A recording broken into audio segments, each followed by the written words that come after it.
पुणे जिल्ह्यातल्या आंबेगाव तालुक्यामध्ये माळीण हे डोंगर पायथ्याशी वसलेलं गाव डोंगराखाली गाडलं गेलं असण्याची शक्यता आहे। डोंगर कडा कोसळल्यानं माळीण गावातली 30 ते 35 घरं ढिगाऱ्याखाली दबली गेली आहेत, तर गावातील केवळ 2 जणांना जखमी अवस्थेत बाहेर काढण्यात यश आलंय। 300 ते 400 लोकसंख्या असलेले हे गाव आहे, मात्र गावातली अनेक लोक कामानिमित्त बाहेर गावी गेलेली असल्याचं पोलिसांनी सांगितलंय। त्यामुळे नेमके किती जण ढिगाऱ्याखाली गाडले गेलेत याचा अंदाज बांधणं सध्या तरी कठीण आहे, पण तरीही शेकडो जण या ढिगाऱ्याखाली अडकले असण्याची शक्यता वर्तवली जाते। या सगळ्या अडकलेल्यांना बाहेर काढण्यासाठी जेसीबी पोकलँड दाखल झालेले आहेत, ॲम्ब्युलन्स सुद्धा तिथे दाखल झालेले आहेत, खासगी वैद्यकीय सेवा सुद्धा दिली जाते तिथे। आसपासच्या गावातले सगळे लोक मदतीसाठी दाखल झालेत। भीमाशंकर कारखान्याचे कामगार सुद्धा इथे मदतीसाठी दाखल झालेत। तळेगावहून लष्कराची तुकडी सुद्धा मदतीसाठी रवाना करण्यात आलेली आहे। शेकडो जण इथे ढिगाऱ्याखाली गाडले गेल्याची शक्यता आहे। पहाटे 3च्या सुमाराला ही दुर्घटना घडलेली आहे। हे डिंभे धरणग्रस्त लोक होते, त्यांची 30 ते 35 घरं या परिसरात होती। डोंगराच्या पायथ्याशी ही सगळी घरं होती। आपण काही वेळापूर्वी गुगल मॅपवर सुद्धा बघितलं, आंबेगाव तालुक्यातल्या माळीण गावावर ही शोककळा पसरली। केवळ 5 ते 6 घरं यातून वाचलेली आहे। अख्खं गाव झोपेत असताना काळानं असा निर्दयी घाला घातलेला आहे। शेकडो जण या ढिगाऱ्याखाली अडकल्याची भीती व्यक्त केली जाते। काय नेमकं या ढिगाऱ्याखाली विदारक दृश्य असेल याचा अंदाज सध्या तरी बांधणं कठीण आहे। माळीणमध्ये 300 ते 400 लोकवस्ती होती। अख्ख्या गावातील फक्त 5 ते 6 घरं वाचलेली आहेत आणि आत्तापर्यंत फक्त 2 जखमींना बाहेर काढण्यात यश आलेलं आहे। पहाटे 3ची ही दुर्घटना आहे, मात्र अतिशय दुर्गम असा हा भाग असल्यामुळे ही घटना प्रशासनापर्यंत कळायलाच खूप वेळ गेला आणि त्यानंतर आता मदत कार्य करताना सुद्धा अडचणी येत आहेत। एकतर दुर्गम भाग आहे, त्याशिवाय पाऊस कोसळतो आहे, त्यामुळे या परिसरात जायला अडचणी येत आहेत। मात्र तरी सुद्धा 35 ॲम्ब्युलन्स इथे घटनास्थळी रवाना करण्यात आलेले आहेत। जेसीबी आणि पोकलँड सुद्धा घटनास्थळी दाखल झालेले आहेत। एनडीआरएफच्या 2 तुकड्या सुद्धा दाखल झाल्यात। मदत कार्य मोठ्या प्रमाणात सुरू करण्यात आलेलं आहे, मात्र डोंगर कडा कोसळलाय, पाऊस सुरू आहे, त्यामुळे इथे संपूर्ण चिखलाचं साम्राज्य आहे आणि चिखलाखालून या सगळ्या अडकलेल्या व्यक्तींना बाहेर काढताना अडचणी येतात। त्यांना कुठली दुखापत होऊ नये यासाठी हे मदत कार्य सुद्धा खूप काळजीपूर्वक करावं लागतंय, कारण हा सगळा गाळ काढणं अतिशय कठीण काम आहे। आतापर्यंत नेमकं काय घडलेलं आहे ते पाहूयात। माळीण गावातील मोठा डोंगर पहाटे कोसळलाय। पहाटे 3च्या सुमाराला कोसळला। 50 ते 60 घरातले ग्रामस्थ झोपेतच ढिगाऱ्याखाली गाडले गेल्याची शक्यता आहे। शेकडो जण या ढिगाऱ्याखाली गाडले असल्याची शक्यता आहे। पाऊस मोठ्या प्रमाणात सुरू आहे, त्यामुळे मदतीत सुद्धा अडचणी येत आहेत। जेसीबी पोकलँड आणि पोलीस सुद्धा घटनास्थळी दाखल झालेले आहेत। मदत कार्य सुरू करण्यात आलेलं आहे, मात्र पाऊस आहे, चिखल झालेला आहे या सगळ्या डोंगराचा इथे, त्यामुळे हा सगळा चिखल बाजूला काढून खाली कोण अडकलंय त्यांना बाहेर काढण्यात अडचणी येत आहेत मोठ्या प्रमाणात। एकतर झोपेतच हे सगळेजण गाडले गेलेत, त्यामुळे नेमकं या ठिकाणी काय परिस्थिती आहे हे सांगणं कठीण आहे। जिल्हाधिकारी सौरभ राव सुद्धा घटनास्थळी दाखल झाले आहेत। 30 ते 35 ॲम्ब्युलन्स घटनास्थळी दाखल झाल्या आहेत। तळेगावमधून एनडीआरएफची टीम सुद्धा घटनास्थळी रवाना करण्यात आलेली आहे, मात्र मदत कार्यात मोठ्या प्रमाणात अडचणी येत आहेत। एकतर दुर्गम भाग आहे, त्यामुळे संपर्कासाठी सुद्धा खूप अडचणी येत आहेत, त्यामुळे नेमकी आत्ताची तिथली परिस्थिती काय आहे हे कळायला सुद्धा वेळ लागतोय। आमचे प्रतिनिधी सुद्धा घटनास्थळी दाखल होत आहेत। तिथल्या परिस्थितीची संपूर्ण माहिती आम्ही आपल्यापर्यंत पोहोचवण्याचा प्रयत्न करतोय वेळोवेळी। सध्या ही 2 फोटोग्राफ्स आमच्यापर्यंत पोहोचलेली आहेत। काही वेळापूर्वी आम्ही आमदार दिलीप वळसे पाटील यांच्याशी संपर्क साधला आणि नेमकी काय परिस्थिती आहे तिथली हे जाणून घेण्याचा प्रयत्न केलाय। ऐकूयात त्यांनी नेमकी काय काय माहिती दिली आहे ते।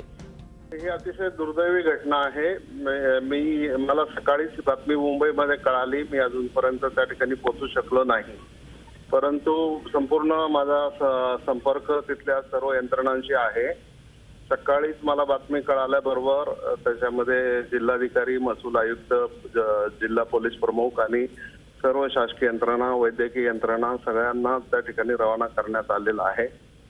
आमचे कार्यकर्ते आणि काही खाजगी डॉक्टर्स पण तिकडे रवाना करण्यात आलेले आहेत.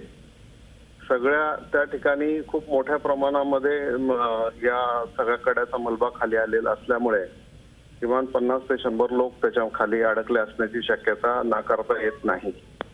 आणि त्यामुळे त्यांची सगळ्यांची सुटका करणं, त्याच्यासाठी आवश्यक असणारी जी काही मशिनरी आहे ती मशिनरी त्या ठिकाणी रवाना करणं आणि त्याच्यातून या लोकांना बाहेर काढणं हे आमचं पहिलं प्राधान्य त्याच्यामध्ये आहे. आणि त्या दृष्टिकोनातून त्या परिसरातले सर्व नागरिक, सर्व अधिकारी सर्व कामाला लागलेले आहेत आणि त्या दृष्टीने प्रयत्न सुरू आहेत. डोंगराखाली गाडल्या गेलेल्या माळीण गावाची नेमकी ओळख काय आहे ते आता पाहूयात.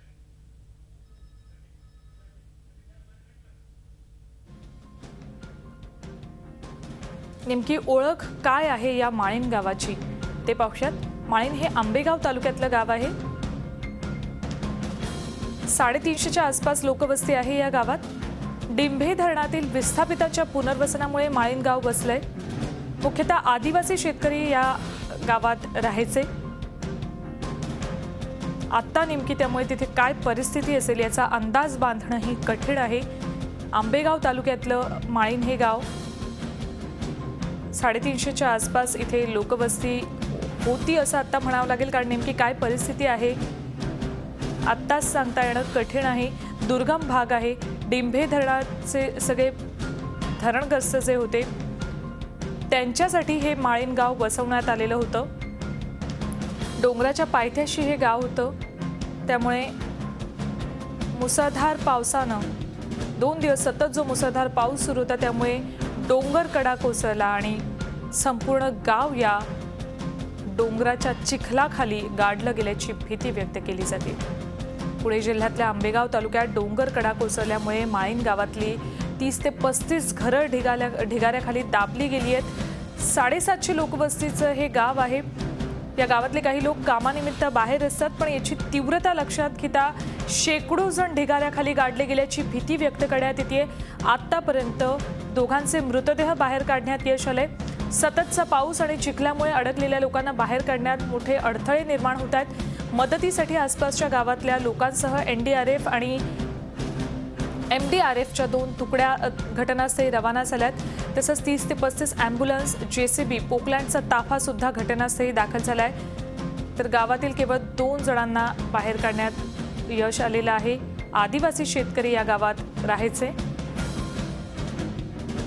जिल्हाधिकारी सौरभ राव यांच्याशी सुद्धा काही वेळापूर्वी आम्ही संपर्क साधून सगळे अपडेट्स घेण्याचा प्रयत्न केला. ऐकूयात. मागील 3 दिवसापासून साधारणतः पावसाचा जोर, त्याची इंटेन्सिटी वाढली होती आणि आज सकाळी साधारणतः 8-8:30 दरम्यान ही घटना घडली आहे.